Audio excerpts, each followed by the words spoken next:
Vous savez évidemment ce qu'on appelle les fins dernières, n'est-ce pas? Ce sont les fins dernières de la vie des hommes. La mort du corps, le jugement particulier de l'âme qui fuit aussitôt, et la réalisation du bonheur éternel pour ceux qui ont persévéré dans la fidélité au commandement de Dieu, ou le malheur éternel pour ceux qui seront morts sans avoir confessé devant un prêtre les péchés mortels commis pendant leur vie. Pendant notre vie, miséricorde de Dieu infinie. Elle nous attend avec une patience, Dieu nous attend avec une patience infinie. Mais au moment de notre mort, c'est la justice. Notre jugement pèsera nos mérites et nos démérites. Le purgatoire n'est pas à proprement parler une des fins dernières, car il sera transitoire, avant le ciel, pour les fidèles morts sans avoir accompli suffisamment ici-bas la pénitence due à leurs péchés, ce qu'on appelle la peine temporelle. Voilà ce qu'on appelle les fins dernières de l'homme, dont on parle, ou dont on parlait avec mansuétude et fermeté à la fois, saint Augustin, saint Alphonse de Ligorie, le grand moraliste, plus grand moraliste de tous les temps, saint François de Sales, bien entendu, et notre saint Padre Pio. Vous imaginez que notre Padre Pio, qui a confessé au moins, selon les évaluations, 5 millions de personnes, qui a conseillé je ne sais pas combien de beaucoup plus de millions de gens venus de tous les horizons, eh bien le Padre Pio, on lui a posé la question de la mort et il répondait sans embâge, avec mansuétude mais fermeté. Alors nous l'avons évoqué ces jours-ci et cela a suscité de très nombreux commentaires d'amis qui m'ont remercié d'en parler parce que très peu de personnes n'osent.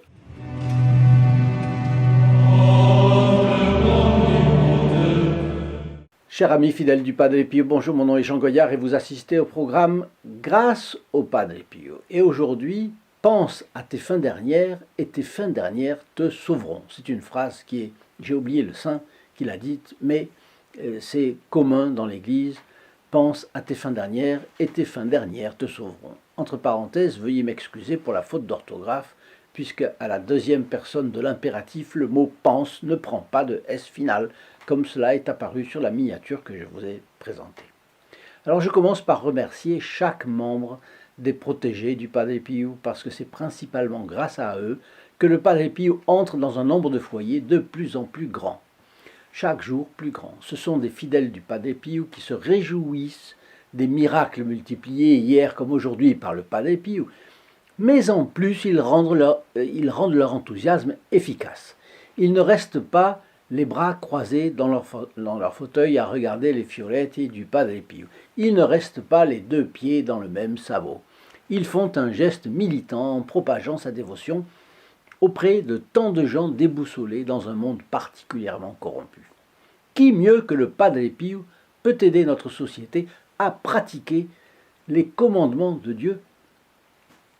Quand vous êtes devenu membre des protégés du Padre Pio, une messe chaque semaine a été célébrée et continue à l'être tout autant que vous êtes protégé du Padre Pio est célébrée à votre intention et beaucoup plus de personnes ont prié et prient pour vous. Pour ceux qui n'en font pas partie, venez au moins sur le lien affiché sous la vidéo https://st-padre-pio.fr et vous verrez le geste militant des protégés du Padre Pio et les bénéfices spirituels qu'ils reçoivent. Je prends le premier commentaire que j'ai choisi. Je pense souvent à la mort. C'est Eliane qui nous écrit. Et je m'y prépare. Mais j'ai peur de ce passage. Je sais que de l'autre côté, après le purgatoire, je verrai Jésus, Marie et tous les saints. Je les prie souvent pour que Dieu ait pitié de mon âme. Bon, oui, c'est normal d'avoir la crainte de Dieu d'abord, la crainte de l'offenser. Chaque péché est une laideur. Mais pour ce qui est du, évidemment c'est l'inconnu, mais après, vous dites le purgatoire. Ça dépend. Sainte Thérèse de l'Enfant Jésus, vous savez, avait un secret pour ne pas aller au purgatoire. Nous avons une vidéo sur la question, parce que elle était maîtresse des novices, et un jour elle a vu une novice qui disait « Non, mais j'irai au purgatoire, j'irai au purgatoire ». un peu avec un espèce de masochisme, disons, j'ai péché donc il me faut le purgatoire, mais au moins le purgatoire, j'échapperai à l'enfer.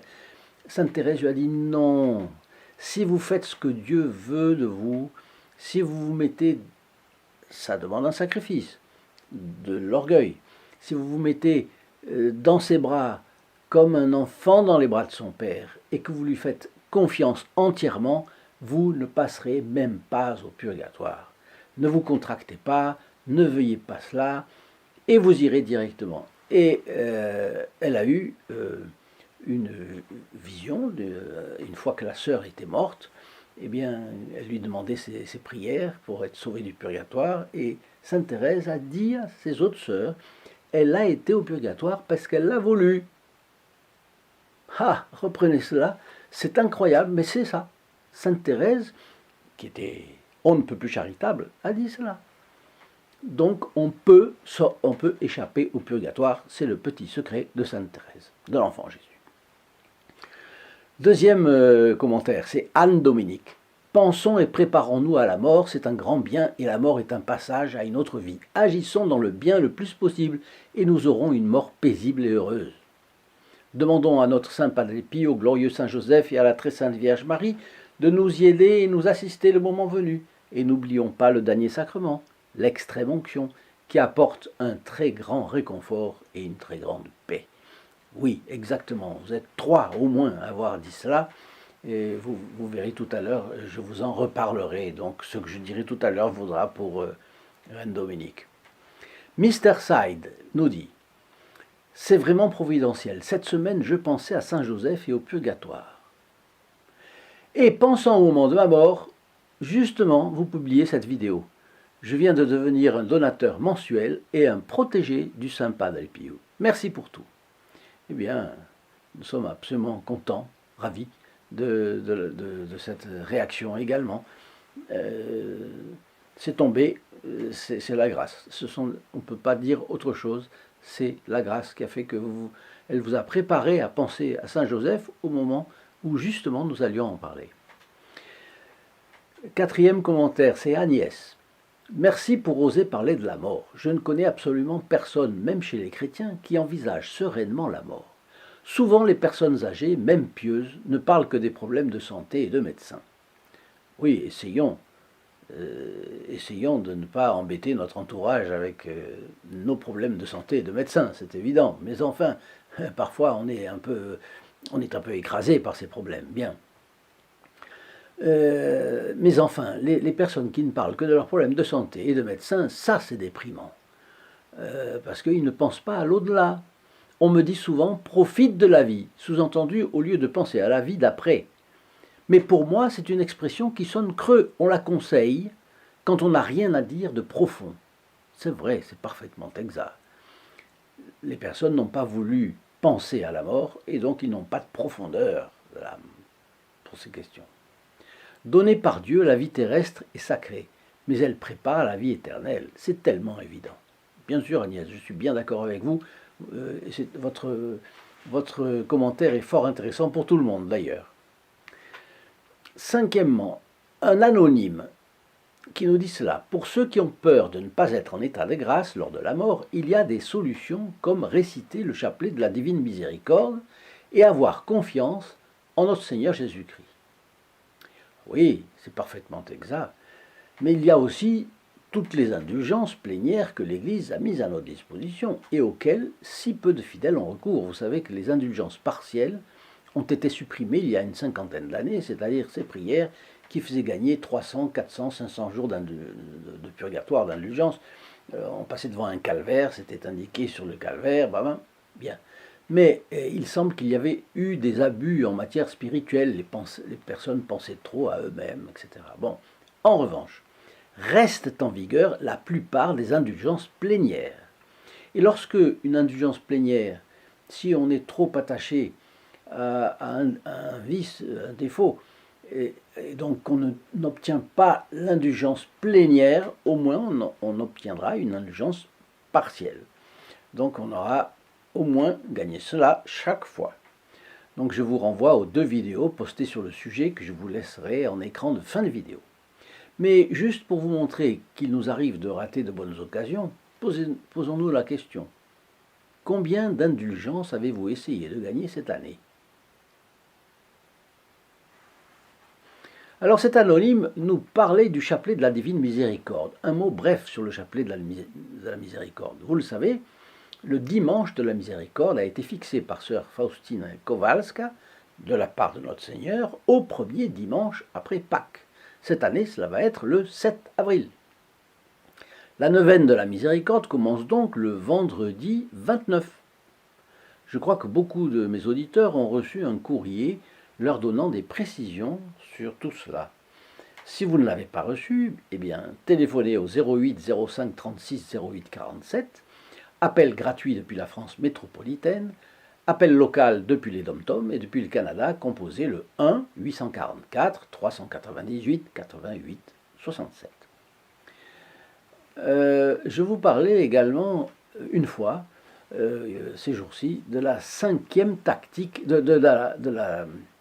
des 4 tactiques du démon pour vous éviter de vous agréger à la partie la plus active de la chaîne sur les pas du Padre Pio. Et Bernard nous indique, il nous dit, oui, mais moi, il y a eu, en ce qui me concerne, il y a eu une cinquième tactique dont j'ai été victime. Le démon m'a amené à la ruine financière et la quasi-destruction de mon couple. Mais la grâce de Dieu, par l'intercession de Notre-Dame et du Padre Pio, m'a redonné la prospérité et sauvé mon couple au prix d'une maladie qui me paraît bien légère en vue du bien qu'elle a produit. J'ai pu enfin rejoindre les protégés du Padre Pio avec mon épouse. J'offre mes souffrances et comme je l'ai entendu dire par le Padre Pio, je ne demande pas à en être soulagé ou guéri, mais seulement à savoir les vivre chrétiennement. Belle journée à vous. Bon, première chose, Bernard a été comme le Job.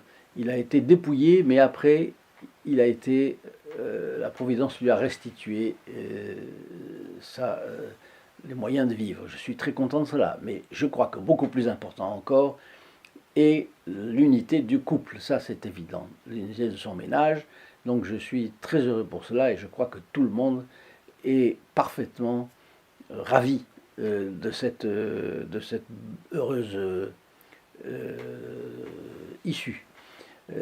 Deuxièmement, je suis très très content de voir qu'il applique ce conseil très pesamment donné par le Padre Pio à tout le monde, de demander la grâce de vivre chrétiennement nos souffrances. Non pas de demander systématiquement à être débarrassé de nos souffrances. C'est trop facile. Nous aurions un ange tutélaire, nous aurions un patron, un saint patron, et on leur demanderait leur aide, et hop, on serait sans souffrance. Mais ça, c'est pas la vie du chrétien. Au nom de quoi est-ce qu'on fait une croix sur notre poitrine? Donc, non, nous avons chacun nos souffrances, nous pouvons être délivrés d'une partie d'entre elles, mais il faut savoir, nous sommes ici-bas, ad lucem per crucem, c'est-à-dire nous allons à la lumière, mais il faut passer par la croix, et c'est forcé. Yolande nous écrit qu'elle suit nos émissions depuis le Liban. C'est un pays auquel nous lie, vous le savez, une amitié très ancienne et chaleureuse. Je suis content de le lui témoigner à mon tour. Son message est court. Elle nous dit « Recevoir l'extrême onction par un prêtre, voilà une grande grâce. Merci pour tous vos appels. » Et elle insiste donc, comme précédemment, je crois Anne-Dominique nous disait cela, eh bien, sur ce sacrement si oublié. Et pourtant, combien d'âmes se sauveraient si elles pouvaient le recevoir. Bon, au Liban, un saint multiplie les miracles encore maintenant. Vous le savez, les miracles à foison, depuis, je crois, le XVIIIe siècle, non? C'est saint Charbel Maklouf. À Chartres, un Libanais tient un restaurant dans la salle duquel on voit, sans aucune inhibition de sa part, on voit exposer une croix, je crois bien typique du Liban, ensuite une image de la Sainte Vierge, je crois un autre saint qui doit être Saint Michel et peut-être Saint Joseph, et Saint Charbel Maklouf. Évidemment, pas. C'est disposé de manière intéressante dans le restaurant, ce n'est pas écrasant, pas du tout. Mais voilà, le restaurant ne désemplit pas. Ah, quelqu'un pourrait dire, ah, il ne faut pas extérioriser. Quoi? Voilà, il extériorise et Saint-Charbel le remercie. Voilà. Quel bon témoignage de foi. Faisons la même chose avec le Padre Pio, n'est-ce pas? Et puis enfin, notre dernier commentaire d'aujourd'hui, c'est Élie. Il est un peu plus long parce que Élie nous écrit sur ce qui lui est arrivé. Élie est artisan du bois, il a 37 ans et il habite une région montagneuse près d'un monastère qui bénéficie jusqu'à aujourd'hui d'un prestige autant historique que vivant. Il est un monastère habité par des moines. Né protestant dans une branche radicale et anticatholique, j'ai appris à haïr la croix. Ma famille est restée dans cette pauvre religion. Récemment converti par l'exemple d'un ami catholique, converti lui aussi, je me suis aperçu de l'authenticité et de la cohérence de la religion catholique. L'authenticité et la cohérence de la religion catholique. On ne se convertit pas sur une impression. On a une grâce et ensuite la grâce sollicite l'intelligence, on analyse et on voit l'authenticité et la cohérence de la religion catholique qui pour moi me frappe énormément. J'y ai été poussé par une force surprenante. Alors là, voilà, c'est la grâce. C'est exactement ce que nous voyons l'autre jour dans le Figaro du 7 mars, où 25% de jeunes de plus cette année que l'année dernière demandent le baptême, de jeunes adultes. C'est impressionnant. Et pourquoi? Une force surprenante. Une envie, continue Élie, une envie contre toute attente. Voilà, c'est la grâce. Je me suis trouvé dans une impasse, et pour me mettre en conformité avec l'Église, j'ai dû faire de grands sacrifices, demandant au bon Dieu de ne pas me laisser tomber. À 35 ans, il a fallu renoncer à la maison que j'avais construite tout seul, mettre mon emploi, et qui mettait mon emploi d'artisan en péril. Je me suis marié en avril 2023, donc 2 ans après. Saint Joseph m'a aidé à vivre chastement mes fiançailles. Alors là, bravo. Rares sont ceux qui peuvent en dire autant. Je connais un directeur spirituel qui disait à ses fils et filles spirituels que la chasteté est impossible sans l'aide des sacrements. Et que c'est même presque un miracle, quelqu'un de chaste. Mais pourtant, il y en a, et ça demande un combat. Et effectivement, je suis très heureux, notre ami a sollicité Saint Joseph, et Saint Joseph l'a aidé puissamment. Et mon épouse vient de donner naissance à un petit Auguste, qui aura aussi Joseph dans son nom de baptême. Saint Joseph est mon grand référent, mon repère. Nous le prions chaque soir. Je vis dans un village qui s'appelle Saint-Joseph et je suis artisan du bois sous le compagnonnage de Saint Joseph. Mais ma grand-mère paternelle sicilienne est veuve depuis 1996. J'avais vu chez elle le portrait du Padre Pio, mais sans s'y porter d'intérêt, puisque j'étais hostile au catholicisme. Plus tard, après la séparation violente de mes parents, j'ai rompu les relations avec mon père et du coup avec cette grand-mère aussi. Cela a duré 10 ans. Au moment de ma conversion, je me suis souvenu de mes obligations envers eux et j'ai voulu régulariser cette situation. Je sais que le baptême efface tous les péchés, mais je me devais de solder mon ardoise avant de me présenter devant le baptistère et devenir enfant de Dieu sans de vieilles rancœurs sur la conscience. Cela n'est pas allé sans difficulté et beaucoup d'humiliation. J'ai téléphoné à tous les membres de ma famille pour leur demander pardon de mes torts. Cela a permis de rétablir 3 relations positives, bien qu'ayant essuyé un torrent de haine anticatholique et blasphème de la part d'un de mes frères qui ne supportait pas l'idée que je devienne catholique. Mais j'ai fait ce que ma conscience et mon odeur demandaient. J'ai découvert la chaîne sur les pas du Padre Pio il y a 2 ans, et désormais vos vidéos font partie de ma vie quotidienne. Le matin, après mon chapelet, j'écoute vos vidéos quasiment tous les jours avec mon casque Bluetooth en vaquant à mes activités. Je fais partie des protégés du Padre Pio depuis quelques semaines. J'ai appris à quel point le Christ peut intervenir dans ma vie par la sollicitation du Padre Pio et par l'intercession de sa mère et la nôtre, médiatrice de toutes les grâces. Ma grand-mère paternelle s'est gravement blessée en tombant. et ne réussira pas à s'en remettre. À 86 ans, elle endure l'attente de sa mort dans la solitude et l'angoisse d'une personne âgée.